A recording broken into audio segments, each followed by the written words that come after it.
बिरयानी ले लो साहब, अच्छी महकती बिरयानी, चिकन बिरयानी। ए बिरयानी वाली, तेरे पास मटन बिरयानी मिलेगी क्या? नहीं साहब, मटन खरीदने का पैसा कहाँ है, बहुत मुश्किल से चिकन खरीद पाती हूँ।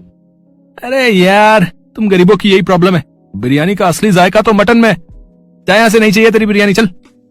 अनुराधा बिरयानी की हांडी माथे पर उठाकर वहाँ से चली गई। उसके माथे पर बिरयानी की हांडी है, उसके साथ साथ उसकी बेटी पूजा चल रही है। उसकी छोटी बेटी पम्मी अभी तक चल नहीं सकती है, इसीलिए अनुराधा ने पम्मी को गोद में ले रखा है और ऊपर से वो अपनी तीसरी संतान के साथ गर्भवती है। मतलब मुश्किलों का पहाड़ अनुराधा के सर पर टूट पड़ा है। माँ, सुबह से चलते चलते पैर में घाव हो गए हैं, बहुत भूख भी लगी है, कुछ खाने को दे दो ना माँ। हाय मेरी बेटी, सुबह से एक प्लेट बिरयानी भी नहीं बिकी, अब तेरे लिए खाना कैसे लाऊंगी, थोड़ा और इंतजार कर बेटी। अनुराधा के पास बिरयानी है, लेकिन अफसोस की बात उसमें वो अपनी बेटी को थोड़ी सी भी नहीं खिला सकती। गरीबों की मजबूरी ऐसी ही होती है। अनुराधा गरीब है, ऊपर से गर्भवती भी। कुछ महीने पहले उसके पति का देहांत हो गया है। उसका पति एक रेस्टोरेंट में डिलीवरी बॉय का काम करता था। उसका नाम रतन था। रतन अनुराधा से बहुत प्यार करता था और हर रोज रेस्टोरेंट से अनुराधा के लिए कुछ न कुछ लाता था। अनुराधा, ये देख, आज मैं तेरे लिए क्या लाया हूँ, गर्मा गर्म बिरयानी। बिरयानी? मुझे तो बिरयानी बहुत पसंद है। तो खा लेना जल्दी से। अनुराधा बिरयानी खाने के बाद कहती है, लो जी, इस बिरयानी में तो टेस्ट ही नहीं है, इससे अच्छा तो मैं बना सकती हूँ। वो मुझे पता है, देखना, इस शहर में एक दिन हम दोनों एक रेस्टोरेंट खोलेंगे और वहाँ तो बिरयानी बनाएगी। अरे बहुत अमीर हो जाएंगे हम। हाँ। अनुराधा और रतन की आंखों में बहुत सारे सपने थे, लेकिन एक दिन रतन जब बाइक लेकर खाने की डिलीवरी करने कहीं जा रहा था, तब उसकी बाइक का ब्रेक फेल हो गया और बाइक जाकर एक लॉरी से टकरा गई। रमेश का देहांत हो गया। अनुराधा रो पड़ी। अब मेरा क्या होगा, अब मैं क्या करूंगी, आप हमें छोड़कर क्यों चले गए। अनुराधा दो बेटियों को लेकर बहुत चिंता में पड़ गई। उसे घर चलाने के लिए लोगों से उधार लेना पड़ा, लेकिन वो उधार चुका नहीं पाई। उधारी वाले उधार मांगने आते रहे। एक दिन एक आदमी अनुराधा के पास आया। अनुराधा ने इस आदमी से भी उधार ले रखा था।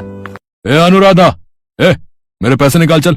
क्षमा कीजिए साहब, आज मेरे पास पैसे नहीं है, बच्चों को कुछ खिला नहीं पाई 2 दिन से, आपको पैसे कहाँ से दूंगी। अच्छा, पैसे नहीं देगी तो दूसरा कुछ दे, चल मेरे साथ मेरे घर, माँ कसम और कभी पैसे नहीं मांगूंगा। ये बोलकर उस आदमी ने अनुराधा का हाथ पकड़ लिया। अनुराधा दया की भीख मांगने लगी। मुझे छोड़ दो साहब, मुझे छोड़ दो। लेकिन वो आदमी अनुराधा के साथ जबरदस्ती करता रहा। पूजा और पम्मी सो रहे थे। चिल्लाने की आवाज सुनकर पूजा की नींद टूटी और उसने एक डंडा लेकर उस आदमी के सर पर जोर से मारा। उसके सर से खून निकलने लगा। पूजा ने कहा, चले जाइए यहाँ से, नहीं तो। ठीक है, मैं 1 हफ्ते का समय देता हूँ, अगर उसके अंदर मेरे पैसे वापस नहीं मिले ना, तो मैं इस घर से तुम लोगों को भगा दूंगा। अनुराधा रोने लगी। पूजा ने अनुराधा से कहा, माँ आप चिंता मत कीजिए, माँ सब कुछ ठीक हो जाएगा। कैसे ठीक होगा बेटी, सब कुछ तो खत्म हो गया, सब कुछ चला गया है, अब ये घर भी चला जाएगा।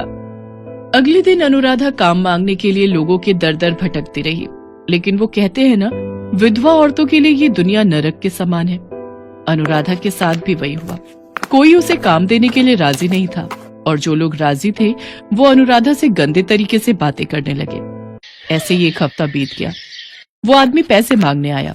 पैसे ना मिलने पर उसने तीनों को धक्के मारकर घर से बाहर निकाल दिया। निकल जा यहाँ से, आज से ये मेरा घर है, आसपास भटकते हुए दिख मत जाना, नहीं तो मुझसे बुरा और कोई नहीं होगा। अनुराधा अपनी दोनों बेटियों को लेकर रास्तों में भटकने लगी। इतने में उसका पेट दर्द शुरू हो गया। वो पेट से थी। पेट दर्द के मारे वो रास्ते में गिर गई। बहुत दर्द हो रहा है। पूजा को समझ में नहीं आया कि वो करे तो क्या करे, और तभी अचानक से बारिश आ गई। अब पूजा की आंखों में भी आंसू आ गए। हे भगवान, जब मुसीबतें आती हैं तो सब कुछ एक साथ ही आती है, हम गरीबों का भी तो कुछ सोच लीजिए भगवान। शाम को बारिश रुक गई। अनुराधा का पेट दर्द भी थोड़ा ठीक हुआ। तभी उन्हें बिरयानी की अच्छी महक आई। वो लोग 2-3 दिन से भूखे थे। वाह, बिरयानी की महक आ रही है। माँ चलो ना, हम बिरयानी की दुकान में जाकर बिरयानी की भीख मांगते हैं। वो लोग बिरयानी की दुकान पर चले गए। अनुराधा ने रोते हुए कहा, भैया हमें कुछ खाने को दो ना, हमने 3 दिन से कुछ नहीं खाया। दीजिए ना चाचा जी, बहुत भूख लगी है। चल भाग यहाँ से, मैंने क्या लंगर खोल कर रखा है? भैया मैं बहुत अच्छी बिरयानी बना सकती हूँ, आपकी दुकान में मुझे कुछ काम मिलेगा? नहीं, यहाँ कोई काम नहीं है। तो फिर कुछ उधारी दे दो ना, मैं बिरयानी बनाकर बेच करके आपको पैसे वापस कर दूंगी। अब दुकानदार ने कहा, ठीक है, उधारी तो मैं दे सकता हूँ, लेकिन मुझे डबल पैसा लौटाना होगा। अनुराधा के पास और कोई चारा नहीं था, उसने हाँ कर दिया। अनुराधा उधारी के दलदल में फंसती जा रही थी। उसने दुकानदार से पैसा लिया और उन पैसों से बिरयानी बनाने का सामान खरीदा और फिर चिकन बिरयानी बनाकर रास्तों में बेचने निकली। लेकिन किसी ने उससे बिरयानी नहीं खरीदी। सभी बड़ी दुकानों से बिरयानी खरीदना चाहते हैं, कोई रास्ते की बिरयानी वाले से क्यों खरीद कर खाएगा। ऐसे ही शाम हो गई। अनुराधा की एक प्लेट भी बिरयानी नहीं बिकी। वो दुखी होकर एक पेड़ के नीचे जाकर बैठ गई और रोने लगी। एक आखिरी कोशिश की थी मैंने, लेकिन वो भी पानी में चला गया। अब कल तक तो ये बिरयानी खराब हो जाएगी। तभी एक बूढ़ी औरत वहां पर आई और उसने कहा, बेटी मुझे कुछ खाने को दोगी? मैं भूखी हूं, मेरे पास पैसे भी नहीं है। भूख? हाँ माँ जी, भूख क्या होती है वो हमसे बेहतर कौन जान सकता है। आइए एक साथ बिरयानी खाते हैं। चारों ने मिलकर बिरयानी खा ली। खाना खाने के बाद उस बूढ़ी ने कहा, बेटी तुम बहुत दयालु हो। मैंने बहुत लोगों से खाना मांगा, लेकिन किसी ने खाना नहीं दिया, लेकिन तुमने मुझे बिरयानी खिलाई। मेरे पास पैसे तो नहीं है, लेकिन कुछ चावल के दाने हैं, ये रख लो। नहीं नहीं माँ जी, मैं चावल के दाने का क्या करूंगी? रख लो बेटी, ये मेरी तरफ से तोहफा है। उस बूढ़ी औरत ने कुछ चावल के दाने हांडी में रख दिए और वहां से चली गई। वो तीनों पेड़ के नीचे ही सो गए। सुबह हो गई, तीनों की नींद टूटी।